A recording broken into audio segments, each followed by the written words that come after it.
hammamiz o'lamiz. Chiroyligingiz ham o'lasiz. Kuchligingiz ham o'lasiz. Pul topadiganingiz ham o'lasiz. Nomus chiqqaningiz ham o'lasiz. Yalang'oyoqingiz ham o'lasiz. Hammamiz o'lamiz. O'lim haq ekanmi? Orqamizdan ergashib kelyapti ekanmi? Bugun bir kun o'tib bir yoshga katta bo'lyapmiz ekanmi? Katta bo'lyapmiz demaylik. Katta bo'lib xursand bo'lmaylik.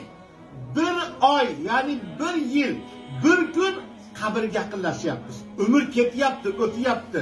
Buni to'xtatmaydi. Hozirgi o'tirishimiz hali tarix bo'lib qoladi. Ertaga tarix bo'lib qoladi. Ertaga boshqa haftada juma keladi, lekin bugungi juma kelmaydi. Bugungi kun kelmaydi. Shuning uchun azizlarimiz ehtiyot bo'laylik, o'ylaylik. Xudodan hayo qilaylik, qo'rqaylik. Yaqinlarimizga aytaylik, erkaklar xotin bola chaqamiz uchun javob beramiz.